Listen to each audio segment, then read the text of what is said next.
Hey, what's up guys, it's Oakley, and we'll be taking a look at another one of the multiplayer battles that CA did play online in their live stream, just within the office. So it's going to be High Elves versus Dark Elves. Truly a nice kind of matchup to behold. The battlefield itself, oh, and here we do get to see a Star Dragon finally, and it does have some pretty cool effects on the battlefield. You'll be seeing that. But in any case, the battlefield is a bit more cookie cutter. This is the type of battlefield that I kind of have learned to despise for multiplayer. Very short rush distances, and then the battle itself is literally just an open plane. It means that everything plays pretty much the same in my perspective. And one of the things I've noticed from when you do modded maps, just separating the deployment zones like twice as much or 3 times as much gives a lot more time for the skirmishing phase to develop, for troop deployment, for early action and stuff like that. So I really do hope that CA takes a second look at that.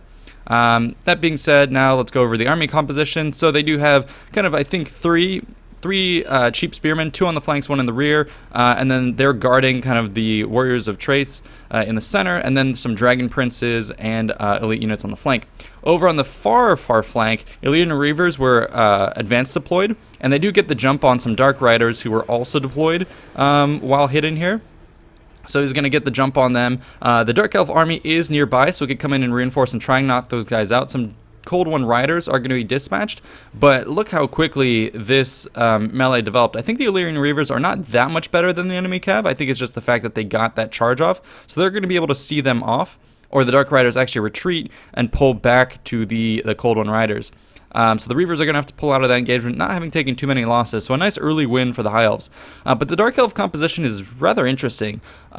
They've brought a very heavy melee-focused force, even put Malekith on foot, intending to just punch right on through the enemy center with the a couple Cold One Riders and other units around the center, but really nothing with range, which is really an odd choice. The High Elves here, noticing that, are just going to fly out with impunity with their Star Dragon and just kind of sit out here and start to get some breath spells off. And I believe Darren was saying, or sorry, Dogbert was saying that you only get 3 of those spells, or at least there's a limited number. So one of them was shot off there, just trying to get some early damage. I probably would have chosen to hold that until the enemy was blobbed, but he's getting a bit eager in the fact that there's nothing to punish him for doing so. Meanwhile, the High Elves are going to try and kind of pick apart the Dark Elves. So the Dark Elves forced to push up through the center. Black Corsairs, Executioners, all that plowing through the front, coming straight at the High Elf center. The High Elves know that they have the advantage here, and they're just going to pull out and bait the enemy into the center, wait for opportunities to strike on the flank and maybe knock out some cav. We do see the Death Hag here with the Cauldron of Blood mount. This thing is excellent for synergy in terms of adding to your units. There's a lot of abilities you can pop on that guy to make your guys that much more powerful, and I believe debuff the enemy. And here comes Malekith, looking kind of funny in the way he's kind of jauntily strolling around. And yeah, he looks, as CA was saying in the stream, he looks rather pissed when he's moving around.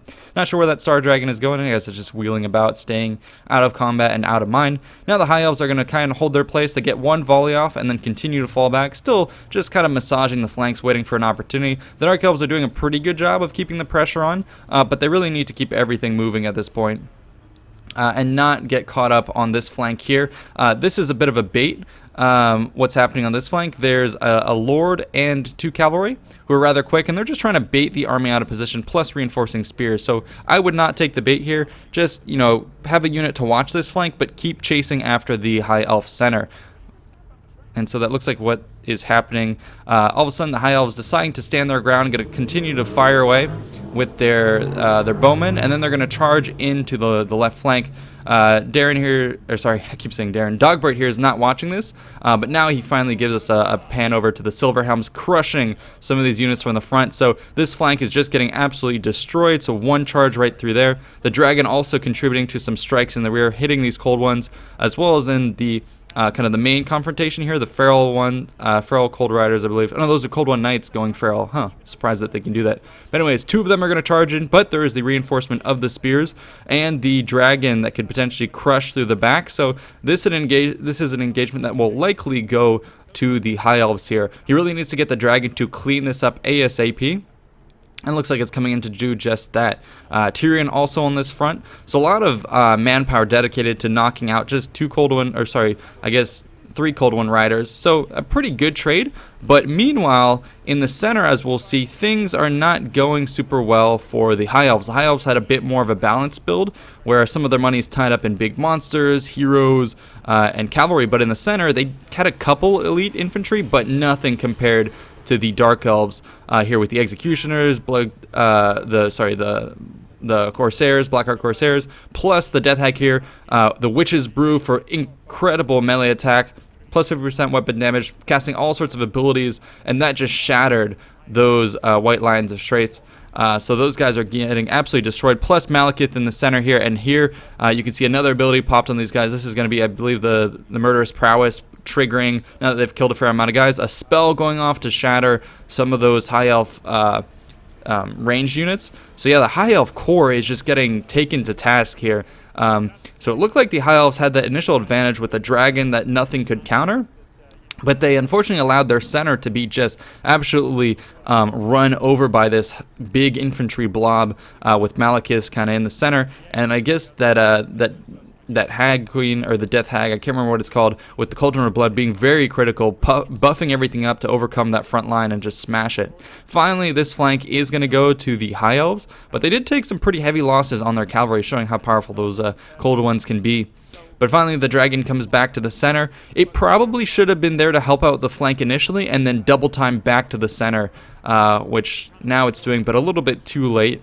And it should be coming in with its breath spells now that the enemy is blobbed up a bit. And there you go. It actually has quite some range on it, and it's going to be targeting a blob, which is a good use of that spell. Use it when the enemy is blobbed up, and use it on key units. But in any case, now it's going to be kind of a reforming of the lines. High Elves are going to be concentrating on their back lines with the staple of the dragon in the rear. And then the Dark Elves are going to wheel about. Malekith here, again, plodding forward, chasing after some enemy, but they've routed, so he is best to turn about lest he be isolated by some units. The dragon is going to be swooping overhead, but I think it's going to be out of breath spell soon, or it's saving it. So in that case, there's not much it can do. You don't want to land it in the blob of infantry here unsupported, because they will take you to task. So now we have the Dark Elf blob charging forward. They don't have much speed on them, so it's a question if they can catch these archers. But the one saving grace that they do have here is going to be the hag here, the Death Hag, charging forward, and her chariot, the Cauldron of Blood, actually very, very fast, and it can knock about the enemy. And look at those, the riders next to the cauldron taunting the enemy, telling them that they're going to be tossed into this cauldron as a sacrifice. And it's going to run over these archers. I would have brought in the dragon here to ping this cauldron, because it is kind of one of the critical things holding the army together. But meanwhile, that dragon's kind of circling about, not doing very much. So I would have gone in there for a little bit of damage and then exfiltrated myself. Actually, it does look like it did land amongst some of the weaker troops, so it looks like the High Elves are now going to be trying to isolate some of the exposed units. So over here, for instance, they're going to be coming in and trying to cut off this Black Arc Corsair unit, which is very tired, trying to rejoin the units in the center. Tyrion leading the charge with the remainder of the cavalry, so we'll see if they can clean that up. And what the High Elves are hoping to do is slowly whittle away this Dark Elf blob, pick apart some of their units, and then finally go in for the cleaving blow in the end. Unfortunately, they did lose their ranged units, so without those archers, they're going to be forced to take an engagement eventually. It would have been nice to keep that alive, but unfortunately it was isolated and killed by the cauldron. You can also see that the Star Dragon that was flying around, it does have a spell cast on it. I believe that's Malekith, who was using some sort of Spirit Leech or something to drain its health, so you just got to be careful about that. But it does come in and helps kind of clean up these Black Arc Corsairs. That's very critical. Come in and clean these guys as quickly as possible, as soon as possible, before reinforcements can come in, and also to save your strength. And then the dragon is going to try and take off, but the Dark Elves actually, despite being tired, are going to come in here, everything moving over to try and save their force. Oh, and a spell from Malekith does come off here, hits a fair amount of those units, does a lot of damage to the infantry. So that's really key. Malekith here being on the defense for his forces. If he can continue to knock out those infantry, it just buys more time for his infantry blob to, when the battle actually does come, to really turn the tide in their favor. This is going to be a pretty decisive moment in the battle. The dragon does choose to engage here instead of kind of disengaging. It's maybe not the worst of decisions, considering it has cavalry support and it's only dealing with one unit, but it should really try and pull out of this battle now before the rest of the Dark Elf forces come in. And here comes the Cauldron popping into the action, and it is going to start to pop its abilities, frenzy up everything, and do lots of damage. And this Star Dragon here, completely isolated, no support of the infantry, really needed that. They're going to try and get in, but it's a bit too late. Oh my god, and there goes a crazy spell. I'm not quite sure who cast that. It looks like it did, well, I mean, the Dark Elves were knocked on their feet, so I presume maybe the dragon cast that? I don't think it can. Oh, there goes Word of Pain against the dragon, so its health is being rapidly depleted, but then the mage for the High Elves with the Lore of Life is going to be trying to regen it, bringing it back up to full strength. So, you know, the Dark Elves are throwing everything at this dragon, but if it can hold enough for the infantry to come in and hit this blob from the back, then yeah, this should go to the High Elves. Physical resistance, regrowth being popped, everything to try and keep it in the fight. So a lot of the Dark Elves units are getting dangerously low, but Malekith is the main problem as a very strong melee lord here. As well as being a caster, it looks like he's going to be targeting that dragon, and with his big sweeping blows, he should be able to do a fair amount of damage, and that dragon's morale is teetering on the low end. Although it does look like Tyrion was killed by the Cauldron there. Rather ignominious way to go. So that Cauldron being the MVP here, taking out the archers, and then finally Tyrion, and that's going to be a pretty big blow to the morale. You can see the Star Dragon is seen off by a lot of these elite units without the support of the High Elf force. The High Elves are going to try and pull out and reform, but at this point, with this infantry blob and nothing, no cavalry, no archers, nothing but infantry to throw against it, and those infantry are inferior, well then it's good day, good night. For the High Elves. They still have a little bit of a fighting chance in the rear lines with these Dragon Princes who are pretty strong, but at the end of the day, they're going to be seen off, and with it, CA calls it quits, or actually one of the CA devs calls it quits. The High Elves give up, so that was a bit of a battle that you weren't expecting to go the Dark Elves without any ranged units there, losing out.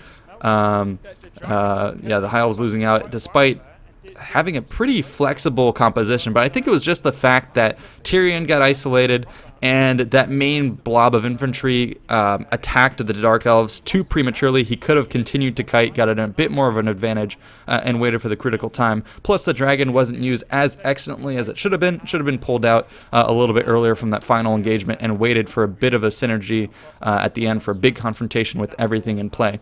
But anyways, that's it for this battle. Hope you guys enjoyed. Stay tuned for more, and I hope CA does more of these live streams. It was fun to watch, fun to, I guess, cast on top of the casting. But yeah, that's it. See you in the next one. Peace out.